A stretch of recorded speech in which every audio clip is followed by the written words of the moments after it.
Kalau ngebahas Arazi, Bajre, para pejabat kita juga, ini udah nggak bisa. Nyadarin orang udah nggak pakai akhlak sekarang. Kita harus nunjukin sikap penentangan yang luar biasa terhadap pernyataan Salam revolusi akhlak, semangat revolusi akhlak. Semoga akhlak kita jadi lebih baik hari ini dibanding kemarin. Panjang umur, perjuangan, merdeka, Allahu Akbar. Salam sejahtera bagi seluruh rakyat Indonesia dimanapun kalian berada. Semoga kalian semuanya dalam keadaan sehat walafiat, tidak kurang suatu apapun. Dan mudah-mudahan kalau ada yang sakit dari kalian, itu menjadi sakit penghapus dosa, penambah pahala. Sakit yang insya Allah segera disehatkan oleh Allah SWT dalam sehat yang manfaat. Amin. Ya Rabbal Alamin. Oke guys. Setelah semalam kita bahas tentang si bacot Arazi, nggak usah pakai ustad-ustadan, nggak usah pakai itu Buya Ape, bacot begitu kok.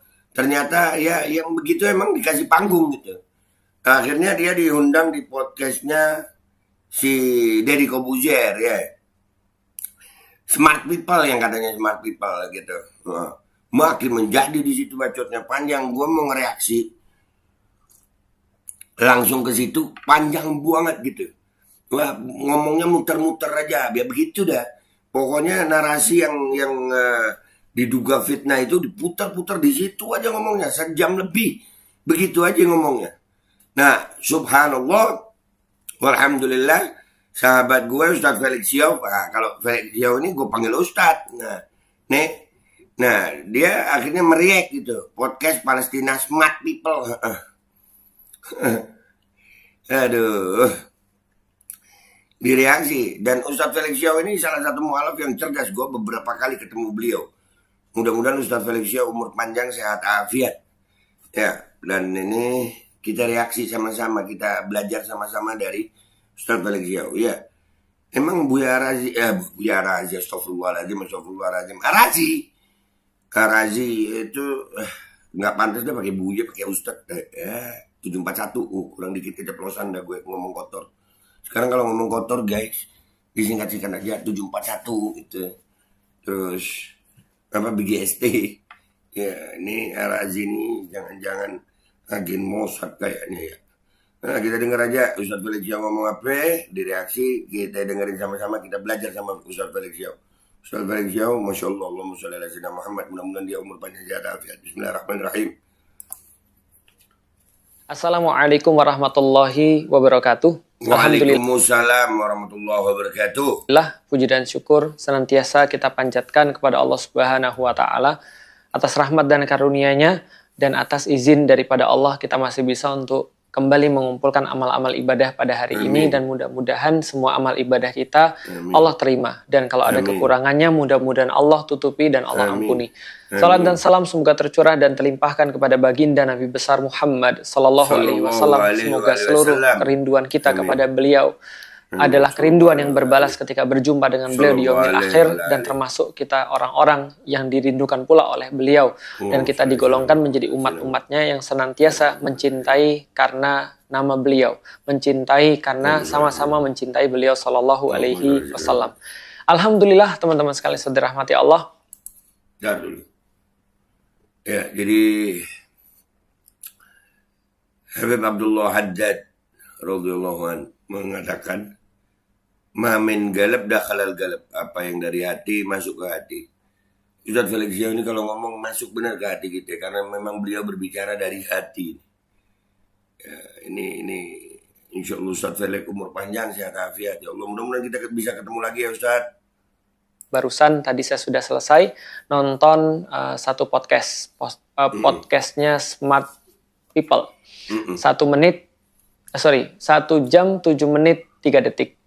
Dan selama saya nonton podcast ini, dan saya akan menyampaikan dengan sesingkat mungkin biar teman-teman bisa paham. Selama saya nonton 1 jam 7 menit dan 3 detik itu, ada cuma 2 poin yang benar-benar diulang-ulang terus-menerus. Mungkin sekitar hampir lebih daripada 20 kali kalau saya nggak salah mencatat, diulang-ulang terus. Pertama adalah tentang pertikaian sesama muslim yang ada di Palestina, yaitu adalah lebih tepatnya antara Fatah dan Hamas, dan juga konflik-konflik internal perseteruan di antara kaum muslimin. Dan yang kedua adalah donasi. dan hampir semua podcast itu 1 jam, 7 menit, 3 detik, itu hampir tidak ada informasi yang berarti kecuali 2 hal yang saya garis bawahi tadi. Dan saya mencoba berandai-andai.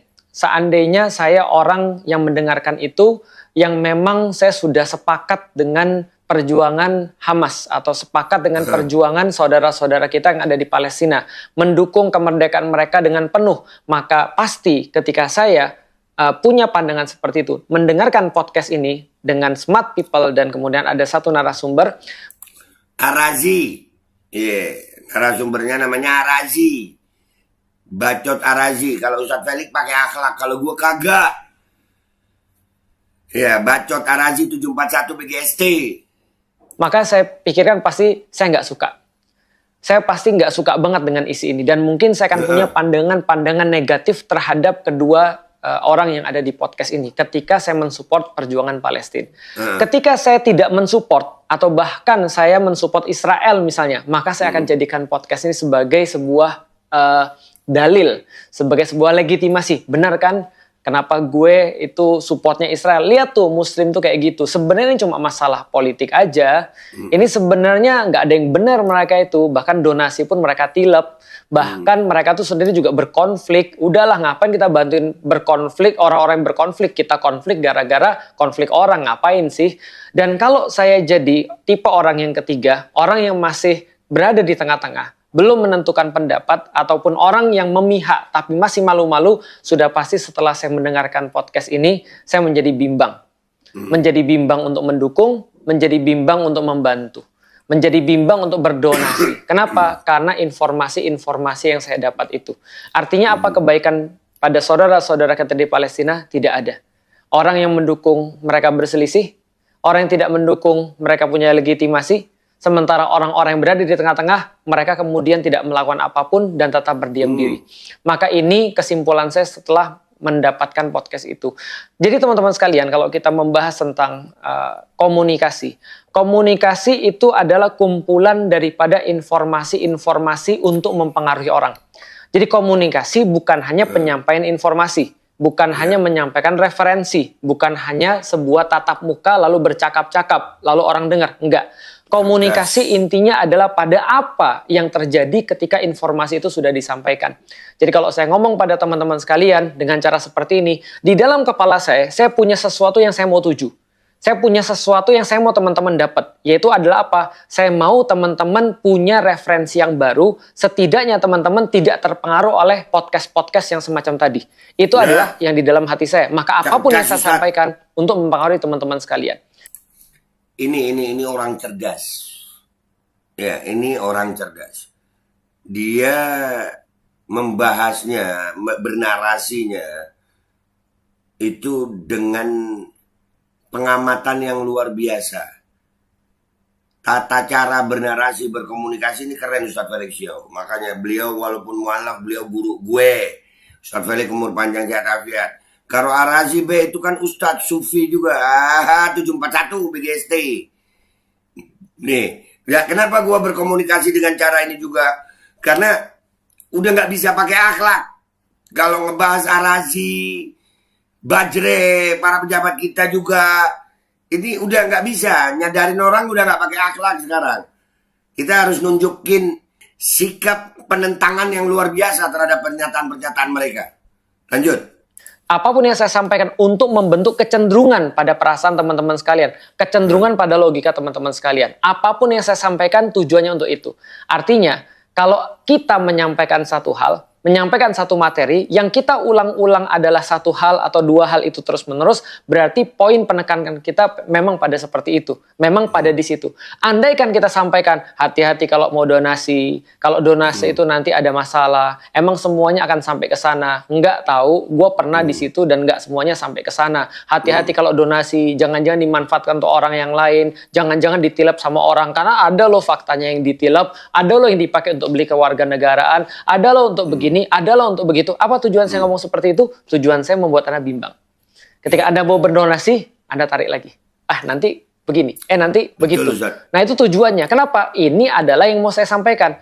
Ketika saya kemudian mau mensupport perjuangan orang-orang yang ada di Palestina, kemudian saya dikasih tahu, mereka tuh juga berkonflik loh, mereka tuh juga ribut loh sendiri, bahkan mereka tuh mau bunuhin saudaranya sendiri juga loh. Sebenarnya nggak gitu juga sih perjuangan mereka. Tadinya awalnya saya mensupport karena mereka Muslim, karena mereka adalah orang yang terjajah, karena mereka adalah orang-orang yang cuma membela negerinya dan mempertahankan tanah airnya. Kemudian saya jadi nggak jadi. Kenapa? Karena ada sesuatu konflik di dalam diri saya.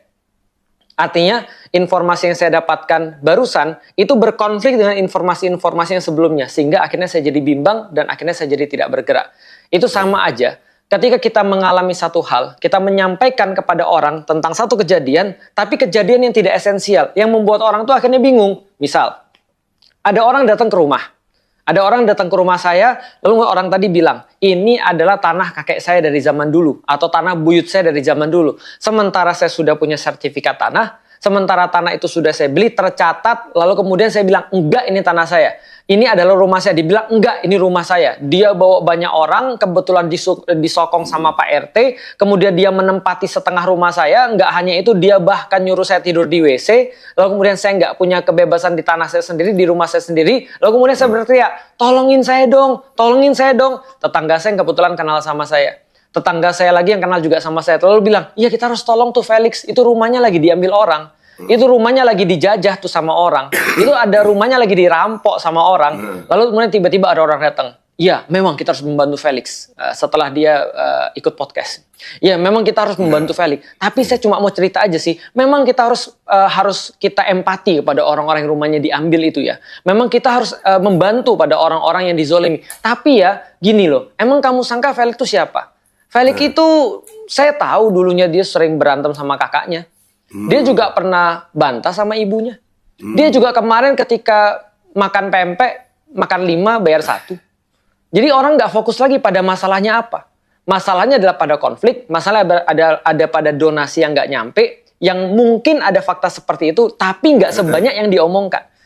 Sedangkan konflik sebenarnya, masalah sebenarnya itu hilang semuanya. Bahwasanya rumah saya dijajah orang, rumah saya dirampok orang, tanah saya diambil sama orang, itu semua hilang karena pemberitaan yang tidak esensial. Pertanyaannya, Fatah dan Hamas dianggap berantem. Pertanyaannya, mungkin nggak Fatah dan Hamas itu berantem kalau nggak ada Israel di situ? Kalau Israel nggak ngambil tanah mereka, muncul nggak perbedaan di antara mereka? Bagaimana menyikapi pendudukan Israel? Fatah kemudian merasa, oke, kita harus kompromi, kita harus negosiasi, kita buka komunikasi. Sementara Hamas tetap pada posisinya, enggak, kita nggak membuka komunikasi. Kita pokoknya harus memperjuangkan agar penjajah itu hengkang dari tanah ini. Nggak akan ada dong. Kalau Israelnya nggak ada, kenapa nggak itu dulu yang dibahas? Yang kita bahas adalah ini tanahnya mereka diambil oleh orang-orang Israel semenjak 1948. Itu bahasanya kemana? Yang kita bahas dari kemarin-kemarin adalah kenapa Hamas menembakkan roket. Orang-orang bertanya gitu kan, berarti Hamas yang teroris dong karena mereka yang mulai duluan. Kita bahas dari mana dulu? Kalau kita bahas Sultan Agung nyerang Batavia, ya berarti Sultan Agung yang jahat dong kalau Sultan Agung nyerang Batavia. Tapi kita nggak tahu nggak sih serangan Sultan Agung terhadap VOC di Batavia itu adalah serangan karena memang negerinya terjajah. Gitu loh maksudnya. Maka perlawanan Hamas ada perlawanan orang-orang yang dijajah. Ini esensinya. Kemana omongan yang ini? Gitu loh maksudnya. Kenapa kita harus fokus pada sesuatu yang membingungkan umat? Yang membuat umat tuh akhirnya berpikir ulang untuk menyatakan dukungan, berpikir ulang untuk berdonasi. Karena kita senantiasa menakut-nakuti. Kita senantiasa menampilkan fakta-fakta yang tidak esensi sama sekali. Nah, ini adalah menjadi pertanyaan saya ketika saya nonton itu. Dan saya bingung, untuk apa sebenarnya podcast seperti ini dibuat? Di saat orang ketika membahas tentang Palestina, orang bahas tentang why, kenapa kita harus peduli pada tanah Palestina, kenapa kita tetap harus terkoneksi pada tanah Palestina, karena itu tanah Isra-nya Nabi, karena itulah di situ Nabi diangkat menjadi pemimpin para Nabi, berarti ada estafet kepemimpinan antara seluruh Nabi kepada Nabi Muhammad, artinya umat Muslim juga, bahwasanya negeri itu adalah negeri yang diberkahi, bahwa orang-orangnya di situ dijajah, bahwasanya negeri itu pernah menjadi percontohan ribuan tahun di tangan kaum muslimin untuk mencontohkan kebaikan, toleransi, dan kedamaian bagi dunia. Orang-orang bahas tentang bagaimana bagaimana caranya kita bisa untuk berkontribusi dalam problem ini.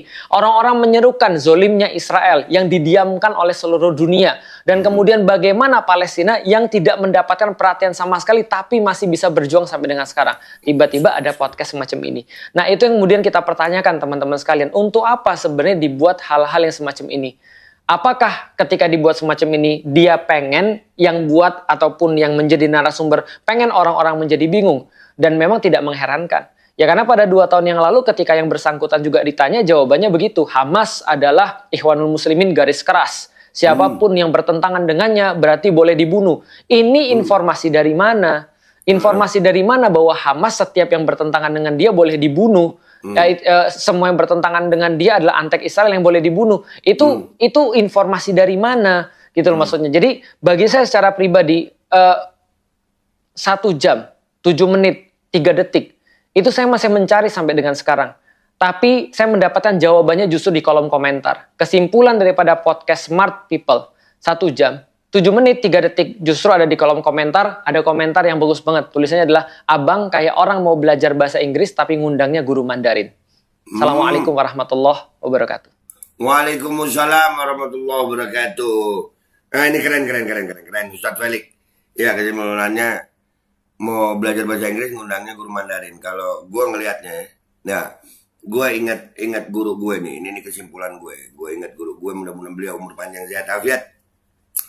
Beliau bilang sama gue begini, Ali, kalau ada orang tanya sama ente, jangan ente pikirkan dulu jawabannya. Ente pikirkan dulu kenapa dia bertanya. Karena terkadang orang diam adalah jawaban terbaik. Ya, orang mau tanya sama kita itu betul, kata Ustadz. Ngomong itu pasti punya tujuan dia. Nah, kalau ngelihat Smart People kemarin itu, ya, yang 1 jam lebih itu, yang dibahas sama Ustadz Felix, kira-kira apa tujuannya? Gue udah pernah bilang, Zionis ini ada agennya di semua agama. Zionis ada agennya di semua agama. Jangan-jangan memang di podcast itu sengaja ngasih panggung agen Zionis. Apakah begitu? Ini penjelasan smart dari Ustadz Felix Xiao. Ya, penjelasan yang sangat smart dari Ustadz Felix Xiao. Untuk orang yang ngakunya Smart People ngundang Bacot Arazi. Itu aja dari gue. Gue minta maaf kalau ada salah. Sampai jumpa di konten gue berikutnya. Wabillahi taufiq wal hidayah. Wassalamualaikum warahmatullahi wabarakatuh. Makasih Ustadz Felix. Makasih Ustadz Felix Smart.